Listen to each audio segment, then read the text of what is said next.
Je repars avec un mélange de légère anxiété par rapport à ce qui nous attend, nous et puis nos enfants. Puis quand je dis nous, c'est moi et mes enfants entre autres, parce que ça me touche personnellement.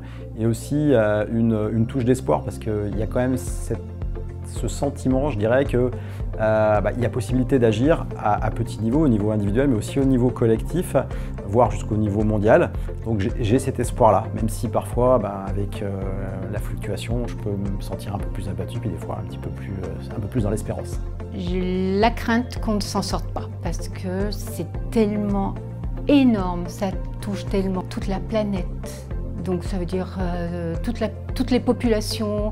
On voit que ça a tellement un impact sur l'air, sur l'eau, sur les végétations, enfin la végétation, sur les animaux, puis sur nous et tout ça. C'est nous qui avons amené ce monde dans cet état, mais comment arriver à s'en sortir en partant de cette prise de conscience certainement trop tardive.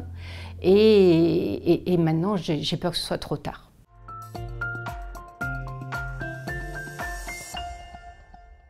Alors, en fait, j'avais déjà l'envie d'agir avant d'arriver et je l'ai encore plus. C'est aussi le but, en venant se renseigner, compléter mes connaissances et puis agir en ayant conscience que je vais être obligé de renoncer à certaines choses. Qui, comme ça a été très bien fait sur l'introduction et la conclusion, sont des choses qui ne sont pas essentielles pour mon bonheur. En fait, c'est pas ce qui me rend heureux. Mais pour autant, il va falloir que j'y renonce, même si c'est juste du confort. Alors, envie d'agir, oui. Mais je sens tellement que je ne peux essayer de le faire qu'à mon niveau.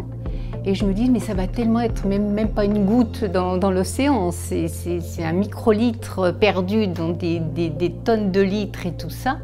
Mais est-ce que tous les gens sont conscients de ce qu'on vient de voir cet après-midi? Moi, j'étais un petit peu à l'écoute, sensibilisée, mais j'ai découvert vraiment des origines, des aboutissements, enfin surtout les conséquences.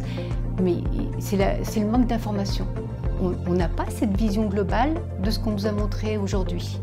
Et je pense que si ça, c'était beaucoup plus mis à la disposition de toutes les populations, eh bien c'est une bonne image et c'est une bonne synthèse pour effectivement prendre conscience que c'est presque trop tard, mais il faut qu'on soit au courant.